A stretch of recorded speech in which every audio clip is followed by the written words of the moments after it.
Yo Mina, jangan lupa subscribe, kalau nggak aku tembak kepala kalian. 飛び出したくて輝きたくて I say I'll never lose my way.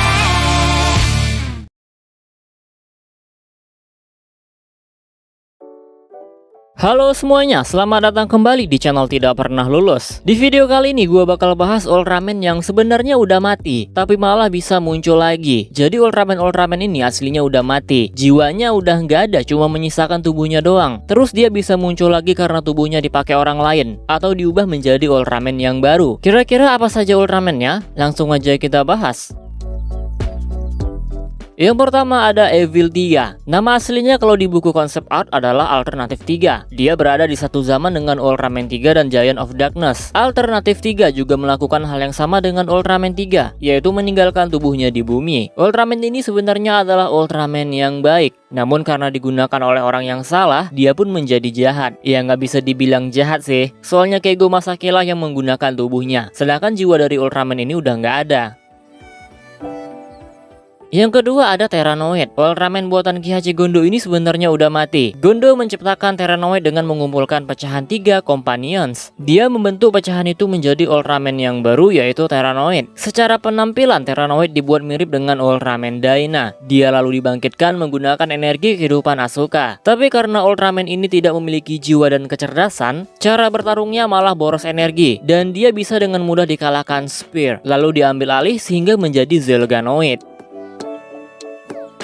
Selanjutnya ada Ultraman Rosso dan Ultraman Blue. Identitas asli mereka adalah sepasang adik kakak bernama Rosso dan Blue dari planet Sanja. Mereka juga merupakan pejuang sama seperti Kurenai Guy. Rosso dan Blue mendapatkan kekuatan Ultraman di planet O50. Tubuh mereka berevolusi menjadi Ultraman. Mereka mati di bumi ketika melindungi Jirjio dari serangan Legusite. Tubuh Ultraman mereka lalu berubah menjadi pecahan kristal. Lalu setelah ratusan tahun, kekuatan mereka akhirnya didapatkan oleh Katsumi dan Isami yang secara kebetulan memiliki penampilan yang sama dengan mereka. Berikutnya ada Ultra Woman Jirjio. Identitas aslinya adalah Jirjio atau Saki yang merupakan adik Rosso dan Blue. Awalnya Jirjio hanya bisa berubah menjadi bentuk kaiju. Ada Jirjio Bond, Jirjio King, dan Jirjio Regina. Setelah dia mati, kekuatan ini diberikan kepada Asahi, adik Katsumi dan Isami yang merupakan jelmaan kristal Makoto. Di tangan Asahi, kekuatan Jirjio berevolusi menjadi Ultra Woman yang kita kenal sebagai Ultra Woman Jirjio. Jadi kesimpulannya, Ultraman Rosso, Ultraman Blue, dan Ultra Woman Jirjio, identitas asli mereka udah mati atau meninggal. Dan uniknya, orang yang mewarisi kekuatan mereka adalah orang-orang dari satu keluarga yang sama.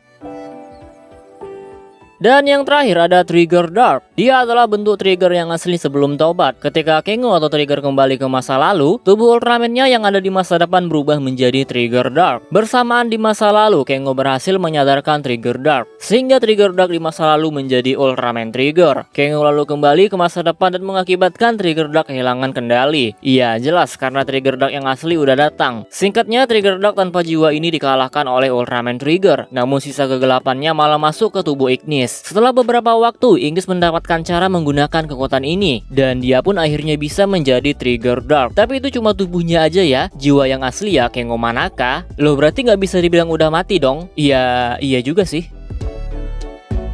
Nah, jadi itu tadi Ultraman yang sebenarnya udah mati, tapi mereka tetap bisa muncul lagi. Entah kekuatannya dipakai sama orang lain, atau diubah menjadi Ultraman yang baru. Yang jelas mereka ini tanpa jiwa, cuma ada kekuatan atau tubuhnya doang. Ultraman 3 dan Ultraman Trigger jelas nggak termasuk, karena jiwa mereka lah yang menggunakan tubuh mereka sendiri, yaitu Daigo dan Kengo. Oh ya, sebenarnya gue penasaran, apakah Ultraman Victory masih hidup atau punya jiwa, atau yang diwariskan selama ini cuma sekedar tubuhnya doang? Karena kita nggak pernah dikasih lihat nih Victory tanpa human host. Tapi waktu gue cek di wiki nggak ada di list Ultraman yang sudah mati, jadi mungkin jiwanya masih ada. Gimana menurut kalian? Oke, itu aja yang bisa dibahas. Kalau misalnya ada nih yang kurang, tambahin sendiri di bawah. Bisa aja ada yang lupa gue masukin di list Ultraman yang sebenarnya udah mati tanpa jiwa, cuma ada tubuhnya doang, tapi mereka bisa muncul lagi. Dan kalau misalnya ada informasi yang keliru juga silahkan koreksi lah. Kita close videonya seperti biasa. Jika kalian suka video ini, jangan lupa tekan tombol like-nya, subscribe bagi yang belum, komen dan share juga video ini. Follow Instagram gua Prayoga Rizky 65. Donasi bagi yang mau, linknya ada di deskripsi. Terima kasih telah menonton and see you next video.